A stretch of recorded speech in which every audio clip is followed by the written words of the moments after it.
को आप मार दोगे अंदर ही अंदर। ठीक है ना, ये बिल्कुल बिल्कुल ही गलत कॉन्सेप्ट है। अगर आप वायरस को अंदर मार सकते हो तो आपकी रेस्पिरेटरी की लाइनिंग है वो जरूर मर जाएगी। वायरस तो अभी आपको पता ही नहीं है आपके रेस्पिरेटरी पैसेज में है नहीं है, या मरेगा नहीं मरेगा। तो कई लोग इस तरह की कंप्लेंट करते हैं कि वो पूरे उधर अंदर में लगी है, मतलब ब्लड हो जाती है रेस्पिरेटरी पैसेज। और स्टीम नहीं लेनी है, ये बिल्कुल ध्यान रखें। अगर स्टीम लेनी है तो थोड़ा डिस्टेंस से लें, थोड़े नॉर्मल टेम्परेचर पे लें। ठीक है, तो ये चौथा डिसीज या मेडिसिन से रिलेटेड पार्ट हो गया।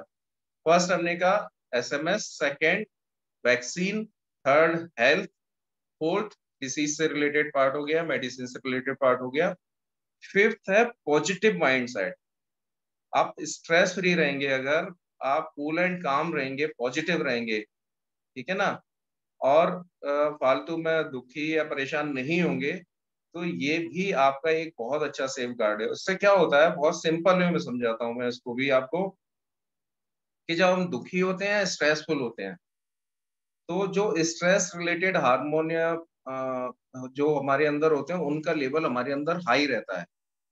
और जब हम कूल एंड काम रहते हैं, खुश रहते हैं, तो हैप्पीनेस रिलेटेड हार्मोन का लेवल हाई रहता है और स्ट्रेस हार्मोन का लेवल कम रहता है। तो ये जो पॉजिटिव बायोकेमिस्ट्री हमारे अंदर की, जिसमें हैप्पीनेस और पॉजिटिव हार्मोन्स का लेवल हाई रहता है और नेगेटिव हार्मोन्स और स्ट्रेस रिलेटेड जो हार्मोन है उसका लेवल कम होता है, तो इस हार्मोनी से हम ये हमें बहुत अच्छा प्रोटेक्शन देती है। हमारे अंदर की फाइटिंग पावर बढ़ती है, आप ऐसे कह सकते हैं, या दूसरे वे में इम्यूनिटी बढ़ती है एक तरह से।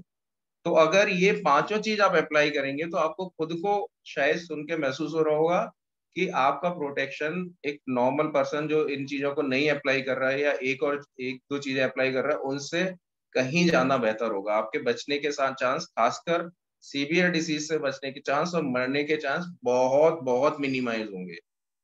ठीक है, तो ये एक प्रोटेक्शन के लिए मैं कहना चाहता था आपसे।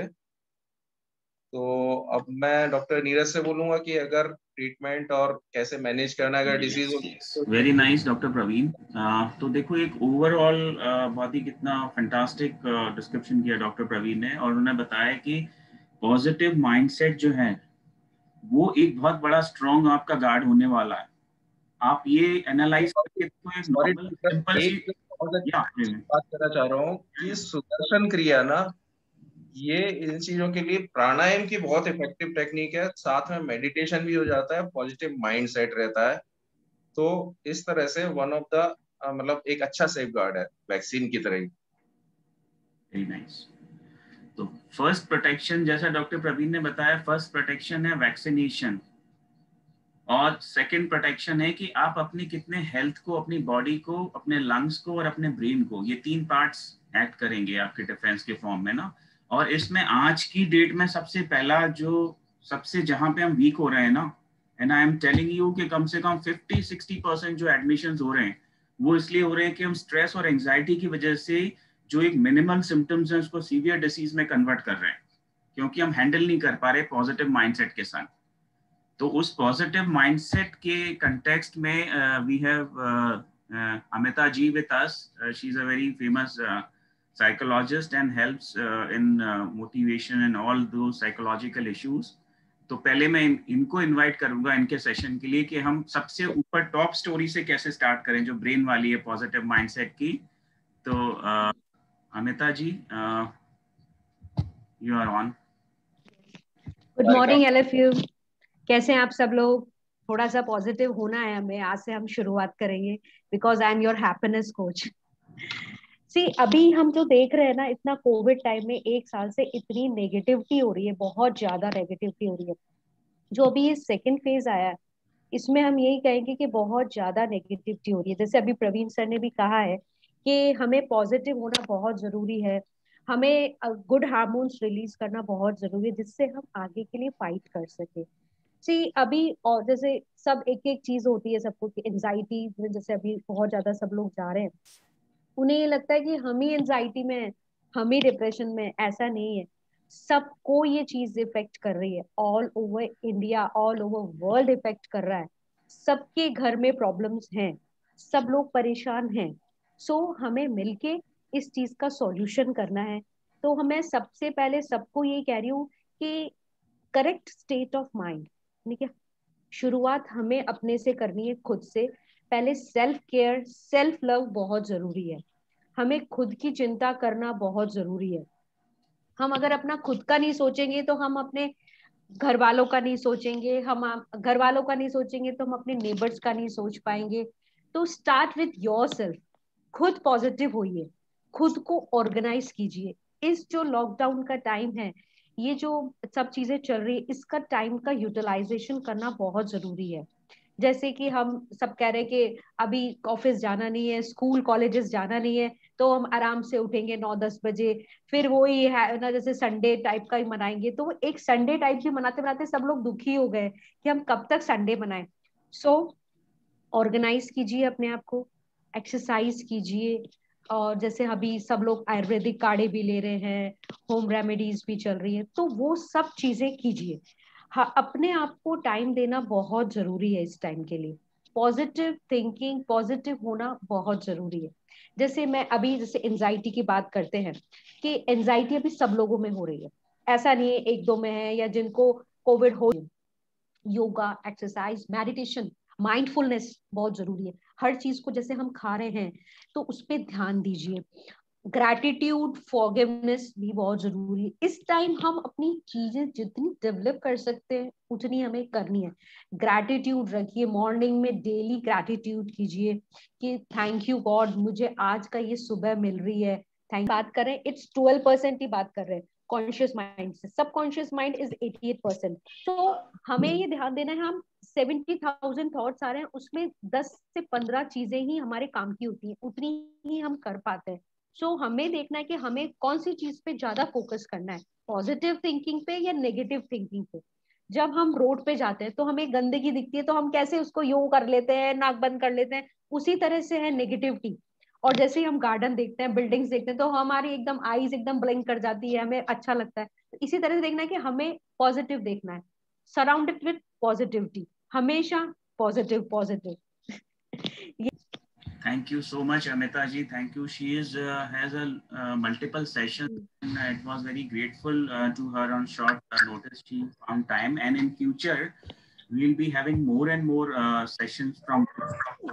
And I'm telling you that this COVID is creating havoc.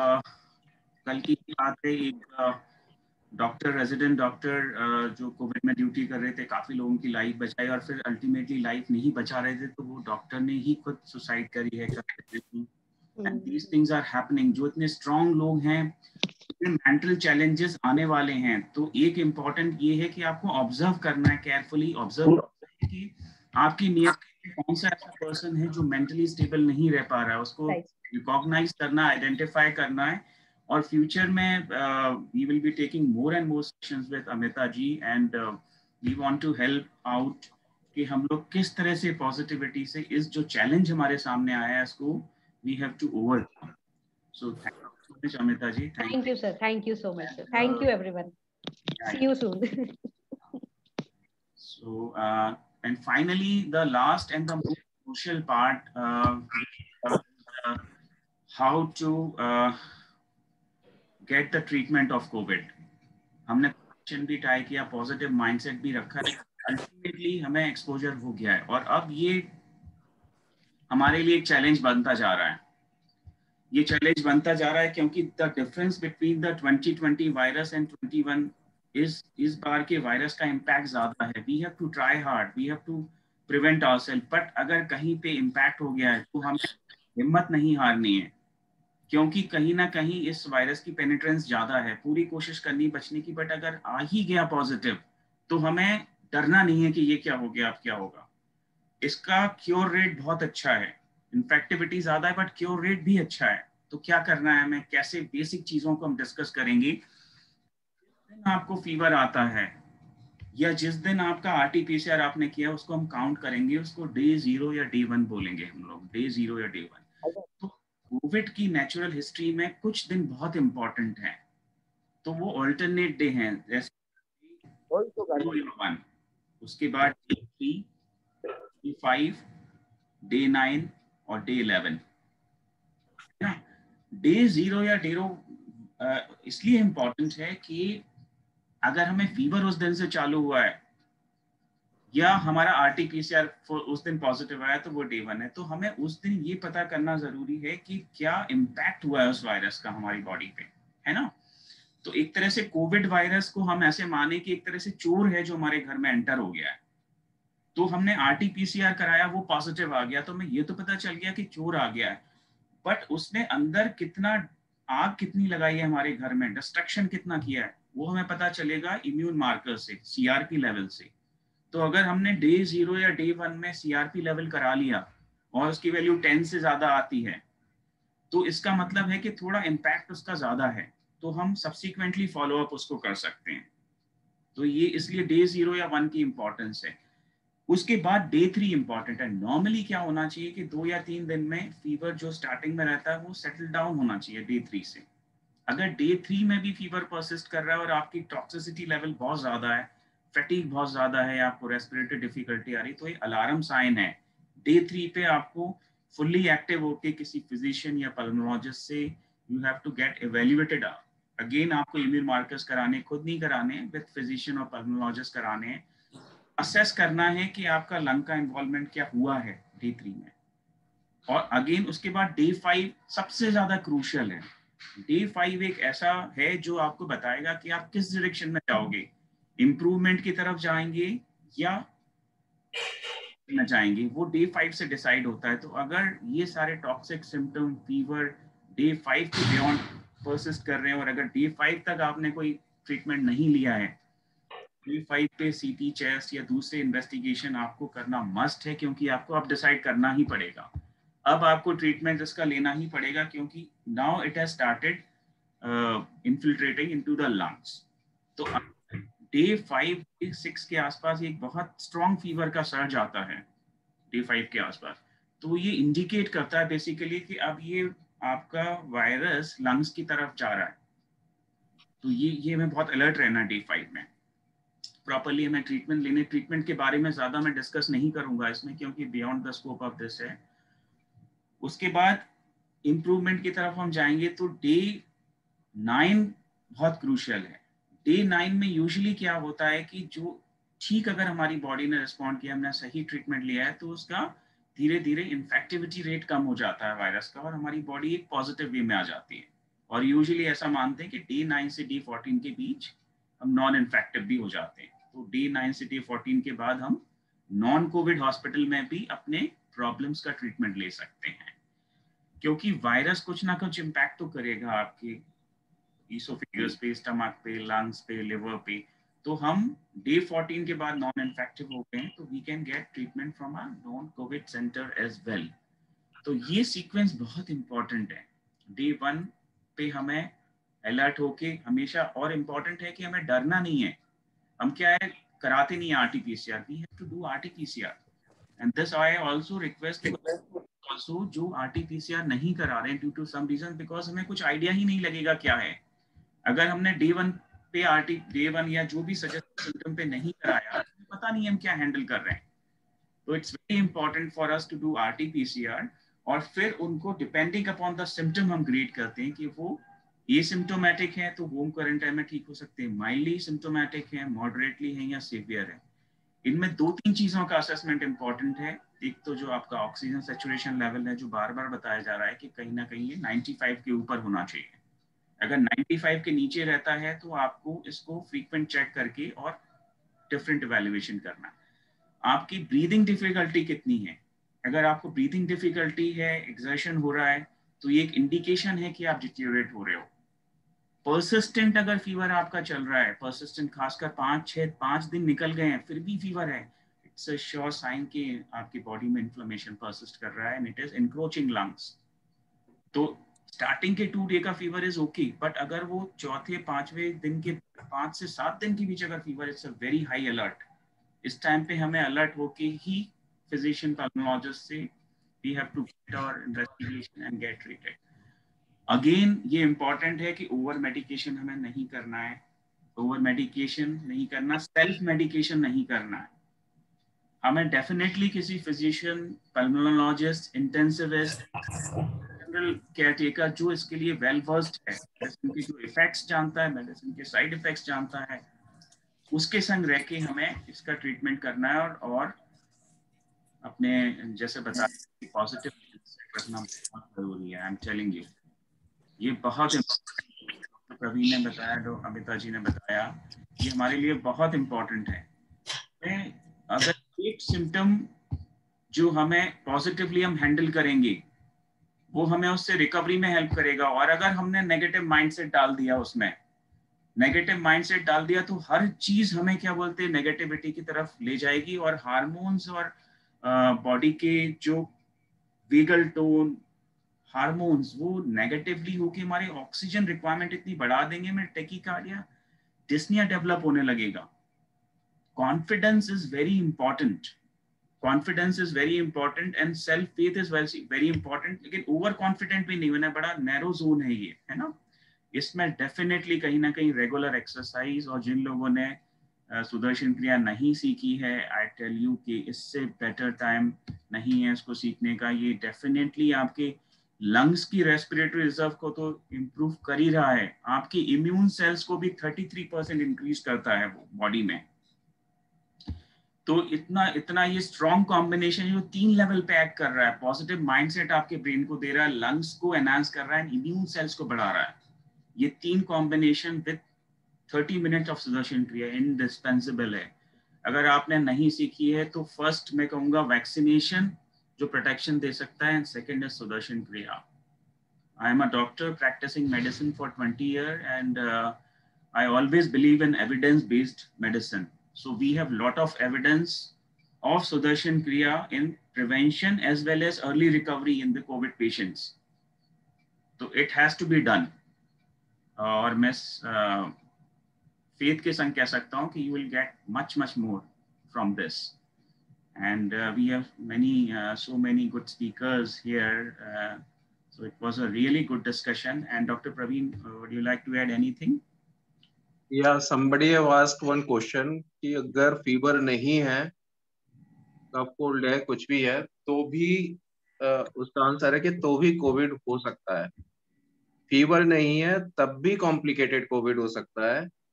एक बात तो है कि अगर वायरल लोड बॉडी, वायरस बहुत ज्यादा घुस गया, बहुत तेजी से मल्टीप्लाई कर रहा है, और हमारी बॉडी तो आप अच्छे हैं या फीवर नहीं है तो इन्फेक्शन सीवियर है, उससे कैसे डिफरेंशिएट करना है, वो ये है कि दो चीजें आपने देखो, फीवर है, हाई है 3 से 5 दिन के बाद, या फिर सांस लेने में दिक्कत हो रही है, या फिर ऑक्सीजन सैचुरेशन कम हो रहा है, ये तो बहुत कॉमन चीजें हैं, हर कोई उस पर फोकस कर रहा है। लेकिन दो चीजें हैं जो थोड़ी नेग्लेक्टेड है मेरे हिसाब से, जिस पे कम फोकस कर रहे हैं लोग, कि अगर 3 से 5 दिन के बाद आपको सडनली वीकनेस बढ़ती हुई लगे बहुत ज्यादा, आइडियली 3 से 5 दिन के बाद, तब जब फीवर कम हो रहा है तो वीकनेस भी कम होनी चाहिए। लेकिन फीवर कम हो रहा है भले ही, लेकिन वीकनेस एकदम से बहुत बड़ी हुई लगे, चीजें होती हैं, तो उस टाइम आप जितनी जल्दी एक्शन लेंगे, जितनी जल्दी प्रॉपर ट्रीटमेंट लेंगे, उस टाइम उतना आपका रिजल्ट अच्छा रहेगा, उतना अल्टीमेटली आप इम्प्रूवमेंट आपका ज्यादा फास्ट होगा, ज्यादा अच्छा होगा। Yeah, it is very important. And एक और एंगल है जो बहुत इम्पोर्टेंट है, अगर आपको हो गया और आपने रिकवरी कर ली है, रिकवरी फेज में आ गए हैं, फिर भी अगर आपका moderate level of lung involvement हुआ है, अगर 10 से ज़्यादा स्कोर रहा है, सीटी आपका लंग अफेक्ट हुआ है, तो now coming 3 months are also important for you. एकदम से आप यूफोरिया ओवर कॉन्फिडेंस में मत आइए कि मैंने बैटल विन कर ली है कोविड के ऊपर, क्योंकि अगर आपका moderate level of lung involvement हुआ है, सीटी स्कोर 10-12 या इससे ज्यादा हुआ है, तो कमिंग 3 months आपके लिए क्रूशियल है। कमिंग 3 months में there is some possibility, not in all, तो आपको विजिलेंट रहना है, आपको वही सेम हेल्थी डाइट फॉलो करनी है, किसी तरह के एडिक्शंस में नहीं जाना है, अपनी डिसीजेस को कंट्रोल रखना है, एंड रेगुलर वॉचफुल रहना है, because in 3 months again there may be some cases जिनमें हम we are seeing in our practice जो एकदम से फ्लेयर हो जाता है। तो रिकवर हो गए, फिर भी हमें 3 month बहुत क्रूशियल है, खासकर जिनके लंग में इन्वॉल्वमेंट मॉडरेट या सीवियर लेवल का हुआ है, तो वो हमें एक टच में रहते हुए इम्यूनोमॉड्यूलेटर्स को एनहांस करना पड़ेगा और लंग को एक ऑब्जर्व करना पड़ेगा, so that we get a good recovery. So that is all. अगर कोई क्वेश्चंस या कोई सजेशन सीनियर्स में से कोई देना चाहे तो most welcome. Anyone wants to give any suggestion? है कि किसी को बेसिकली इसमें ये, अगर हम एक सिंपल वे में अगर देखें ना, तो कैसे इसकी नेचुरल हिस्ट्री चलती है कि स्टार्टिंग में 1 या 2 दिन आपको URI या फीवर के साइंस आएंगे. 2 दिन स्टार्टिंग में बहुत वीकनेस होगी. अब तीसरे दिन के बाद हल्का सा इसमें इम्प्रूवमेंट का ट्रेंड आना चाहिए. फीवर भी डाउन होना चाहिए, वीकनेस भी थोड़ी सी आपको लगना चाहिए. सब्जेक्टिव वेलबींग एक चीज होती है जो हम जानते हैं, वेदर विद ट्रीटमेंट और without treatment, whatever it is. तो अगर आपकी फीवर डाउन हो गया है, आपको सिस्टमिक साइंस नहीं आ रहे, फैटीग, आपको इंप्रूविंग फील हो रहा है 3 दिन के बाद, तो ठीक है. अगर ऐसा नहीं हो रहा है, फीवर परसिस्ट कर रहा है, वीकनेस बढ़ रही है डे 5 पे, तो हाई अलर्ट है डे 5. आपको इवेल्युएशन मस्ट है. और कहीं भी बीच में डाउट हो आप RT-PCR करा सकते हैं. उसके बाद अगर आपने डे 9 तक का ये रिकवरी फेज अगर चला, आपका 5 से जो वेलबींग थी वो 7-9 तक डेज तक आ गई, और आपका सब कुछ इंप्रूवमेंट होता रहा विद मेडिकेशन या विदाउट मेडिकेशन, तो अगर आपने सेकेंड वीक जैसे ही कंप्लीट कर लिया 14 दिन, तो आई थिंक आप अपनी 90% बैटल जीत गए हो. क्योंकि ज्यादातर मेजर 90% केसेस में जो कॉम्प्लिकेशन है वो 2 वीक्स 14 डे तक 90%. There may be exception, but फिर भी अगर 14 दिन आपके निकल गए हैं, तो वो एक अंदर से सेल्फ कॉन्फिडेंस भी इंपॉर्टेंट है. हमें बहुत ओवर इवेल्युएट भी नहीं करना है, अंडर इवेल्युएट भी नहीं करना है. ये इंपॉर्टेंट है.